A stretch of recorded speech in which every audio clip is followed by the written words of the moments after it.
അതെ, 5 മക്കളുമായി കഷ്ടതയിൽ ജീവിച്ച സാജിദയെ പലരും വിധവ എന്നാണ് പറഞ്ഞിരുന്നത്. അത് സാജിദക്ക് വളരെ വലിയ വിഷമമുണ്ടാക്കിയിരുന്നു എന്ന തരത്തിലുള്ള വാക്കുകളാണ് സാജിദ ഇപ്പോൾ പറയുന്നത്.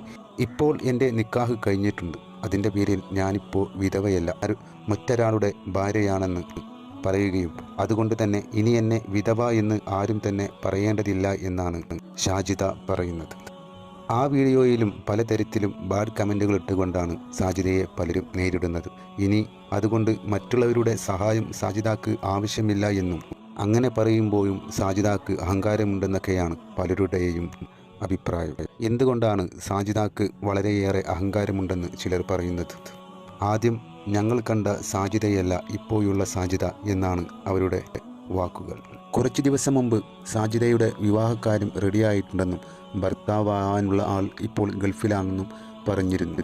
അതിനുശേഷം അദ്ദേഹം പെട്ടെന്ന് തന്നെ ഗൾഫിൽ നിന്ന് വന്നിട്ടാണോ നിക്കാഹ് കഴിഞ്ഞത്, അതല്ലെങ്കിൽ നിക്കാഹ് കഴിഞ്ഞതിന് ശേഷമാണോ സാജിദ എൻ്റെ വിവാഹമുണ്ടെന്ന് തൻ്റെ പ്രേക്ഷകരോട് പറഞ്ഞത് എന്ന കാര്യത്തിൽ ഇതുവരെ വ്യക്തത വന്നിട്ടില്ല. കൂടാതെ സാജിദയുടെ ഭർത്താവ് ഏത് നാട്ടുകാരനാണെന്നും അദ്ദേഹത്തിൻ്റെ പേരെന്താണെന്ന് പോലും സാജിദ ഇതുവരെ തന്നെ പറഞ്ഞിട്ടില്ല. എന്തായാലും സാജിദ ഇനി വിധവയല്ല, സാജിദാനെ ചേർത്ത് പിടിക്കാനൊരു ഭർത്താവുണ്ട്. അതുകൊണ്ട് തന്നെ ആരും ഇനി സാജിദയെ വിധവയാണെന്ന് പറയേണ്ടതില്ല. സാജിദയെ ചേർത്ത് പിടിക്കുന്ന ഒരു ഭർത്താവ് ഇപ്പോൾ ഉണ്ട്. അതുകൊണ്ട് തന്നെ ഇനി ആരും തന്നെ സാജിദയെ ഒരു ഭർത്താവില്ലാത്ത സ്ത്രീയാണ്, കഷ്ടതയിൽ കഴിയുന്നവളാണെന്നും പറഞ്ഞ് സാജിദയെ തളർത്തേണ്ടതില്ല. പലരുടെയും മോശം കമൻറ്റുകളും കുത്തുവാക്കുകളുമാണ് സാജിദയുടെ സ്വഭാവത്തിൽ നിന്ന് അല്പം മാറ്റം വരുത്തിയത്.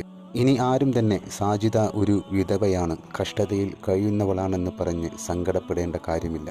തൻ്റെ പ്രേക്ഷകർക്ക് മുമ്പിലും തന്നെ കുത്തുവാക്ക് പറയുന്നവരുടെ ഇടയിലേക്കും സാജിദ ആ സത്യം തുറന്നു പറഞ്ഞിരിക്കുന്നു. ഹലോ